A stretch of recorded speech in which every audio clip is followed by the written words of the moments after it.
I said I was going to work on a 8-horse Briggs and Stratton next, so that's what I'm doing. I've disassembled most of it, not all of it, but I've got the carburetor all disassembled and ready to put back together. So I thought I'd start off with the carburetor all disassembled. The motor is a Briggs and Stratton. It's an 8-horse, like I said, IC series engine. There's no points. And the model number dates it back to 1982. So it's a bit of an oldie. But boy, they sure don't build them like they did back then. So we're going to put this back together. A few startup things I'm going to go through is I got a new toy. I'm going to show it in next segment, or maybe the segment after. It's an ultrasonic degreaser. It is fantastic. I've had it for a couple of weeks now. These parts were so caked, so dirty, so oily, so everything about it. You know, how do you clean something like that, right? I know parts washers work great, but I can put the solvent in the degreaser in a container and dump this in, and man, is it good. 15 minutes. Came out like this. Sparkling clean. All the parts. Even look at this one. This is the intake elbow that goes up into the engine. Look at how shiny that is. That is just amazing. Which I noticed, and I just got to show you this, is a lot of videos talk about not scratching surfaces, not damaging them. You'll get leaks, etc., things like that. I want to show you this. This is the intake flange, and it's clean. This is the way it came from the factory. I'll zoom it in. About like that. I gotta check, make sure it's right. Yep, that'll do. Anyway, look at it. It looks beautiful, doesn't it? Nice and shiny, nice and clean. But I mean, the gouges, the score marks, it's incredible. It looks like it's being hit on a sanding disc, whatever, with about 60 grit. It is, oh, this one too. It's horrific, but this one, since it's cleaned up so nicely, that's just incredible. Now I'm going to lap that down, polish it, so I get rid of all those scores. I've already done that on this. I use a diamond plate, so I have a diamond impregnated plate, and I lapped all of this so it's nice and clean and smooth and flat. When I was lapping it with the diamond, you could see areas where they were low, etc., and I just kept working away at it in figure 8 until I got it so it was nice and clean. You don't take off much material when you're dealing with a 1200 grit diamond lap, okay, so no worries there. Okay, let me give you a little preview, a little introduction of how this thing works. So, the fuel bowl here sits around there, and there's a tube on the inside. When this guy goes on top, that seals it. The gasket you're going to see goes in there as well. So it seals it. So the outer tube is sealed from the inner tube, and the gas is in the outer tube. How she works is, this is the fuel jet, or the fuel supply, comes from this tube. And that guy just runs down in there, right, and he just threads in all the way to the bottom. But what you're going to see is, the fuel's on the outside, remember? There's a hole down here that's going to accept the fuel. That goes down there. Okay? When this top goes on, what you're going to see is that this tube ends up sitting in the middle, and there are those holes in that fuel delivery tube 3 big ones and 2 little ones near the top, and that goes on like this, like that. Okay, so what that tube does is that tube excuse me, when it's threaded in, injects from this to the outside, which is this orifice right out here, right? And what that does is that sends the fuel over to here, to this little hole. And when that's together, it sends it down there, right? Straight down there and out there. And guess what's there? There's an opening. So it actually works in reverse. The air sucks in, comes up out of here, through that, down that channel, in there, comes out in the middle. See it? As well as the fuel that's coming out of here. So that comes back into here, shoots down and lets the fuel out. And then it vaporizes up. Then on this piece here, the air comes in through this one, right? And it's a blind hole. It's a blind hole because it goes down, and where I said that tube comes for the fuel, it allows the air to go through there as well. So you adjust the air here and the fuel here, so the air fuel mixture is done that way. Pretty cool. I like the design. Anyway, last thing I want to tell you is, if you saw any of my series on the Lost Governor, you'll know that I had a segment where I talked about the proper use of Loctite. What happened to me is when I was taking this screw out, I just, with the screwdriver, went to turn it, and it didn't do anything, it just spun. I was taking it out so I could clean that plate. And if I would pull on it and turn, pull and turn, like keep pulling tension on it, it came out.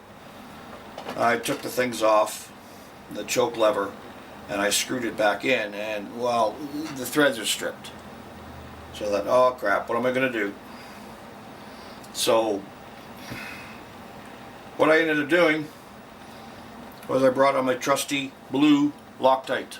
I'm going to zoom you back out. My trusty blue Loctite. And I cleaned the screw, cleaned the thread inside there, put the Loctite on, put it all together till it bottomed out and started to spin, and then I left it alone. And every now and then I came back just to make sure that this lever here didn't get caught up with the Loctite, which it didn't. And it's been like that for about an hour. And like my other videos, I cannot loosen it by hand. That's a good thing, because I didn't know how I was going to repair that. You know, there was no room to drill a new thread and then I have to find a new screw, and away we go. Anyway, back to business. Assembly. First thing we're going to do, I've got a rebuild kit over here from your friendly neighborhood Briggs and Stratton. This is the closure valve, the closure shutoff needle that fits onto the float, and it fits on like that. There's a little bit of spring tension that holds that float up against this tab, like that. And then this float will go onto here. But before that happens, I need a gasket. And I believe it's this one. This gasket here. It's quite an elaborate gasket.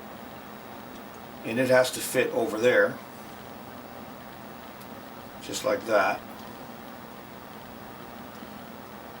So you see that it's going to seal that inner tube from the outer tube and allow anything that wants to go wherever else it wants to go through there. So that goes on like that, and then you can put the float on. Float just sets into place.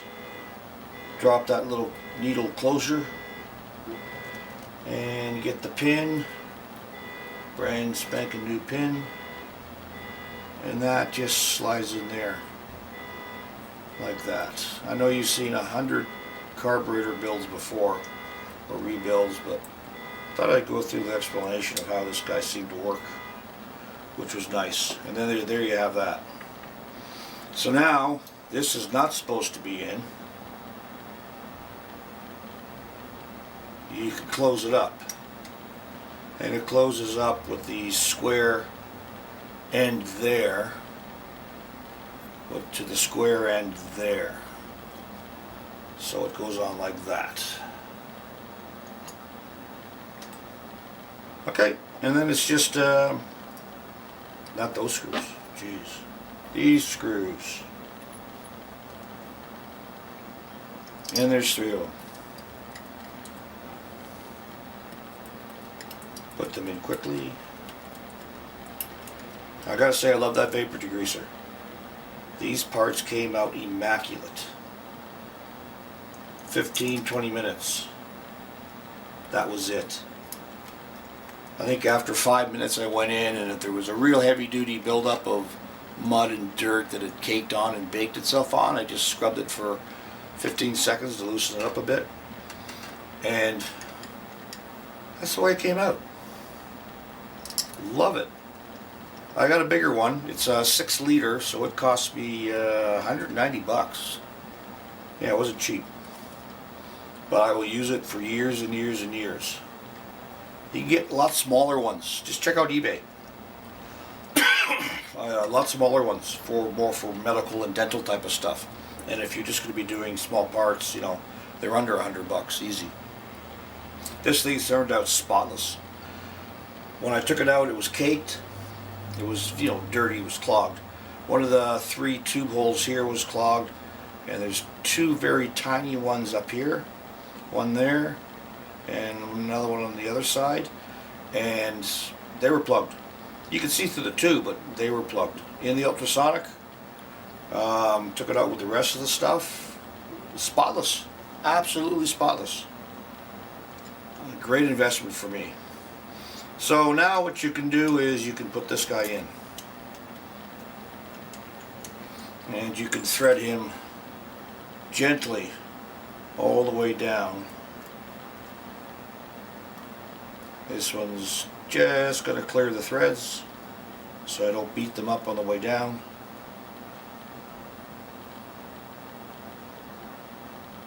Just like that. And when you get to the bottom, I'll put a handle on it, and we'll snug it down by hand like that. There, you can just feel it seat. Now, because that tube is all the way up into there, you can't take the top bowl off like that. This has to come out first when you're doing the disassembly of this style. Next thing, we'll put in the back cover here for the adjust. What I do, good thing I thought of it, is this seals with a rubber O-ring. So what I do, whether I'm keeping the O-ring or whether I've got a brand new kit, is I'll use a material called Dow Corning 4, DC4. It is silicone grease. It's not silicone RTV. It is a grease. And this brand is thermal, electrical, conductive, and isolated, and all that stuff, and it is resistant to gasoline. So I'll put a little bit on the O-ring, and I'll just smear it around. Right? It doesn't need much. It just needs just a film. Nothing more than a film. And if you see anything there, take it off, because you don't need much at all. And then that can go back in there. That's where the screw's going to head in that way. And there's a little brass washer that covers it, protects it. And then what I usually do is I usually get it in, then I'll put it in one turn, just hold it together. The washer was already assembled on it back there,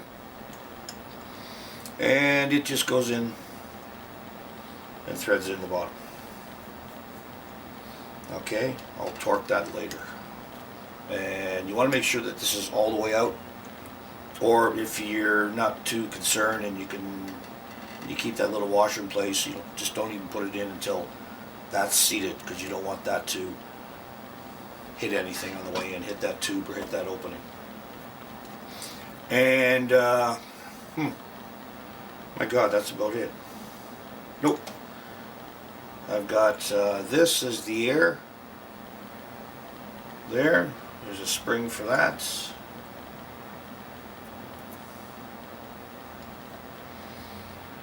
And that just threads in there. I won't put it all the way in. When I get everything torqued in place and all set down and all that good stuff, what I do, I think a lot of people do it as well, you take it in gently till it bottoms out, not hard, and then you back it off 2 to 2.5 turns. That'll get you to a starting point. Same with the air as well. Okay, that was a short one. We'll bring back and that'll all be tightened up. And the next thing I think I'm going to do is I'll excuse me, I'll do a little segment on my new ultrasonic cleaner and show you that. And then I'll start on the engine block, pull the valves on camera, and then see what I have to do with the valves. Okay, thank you very much.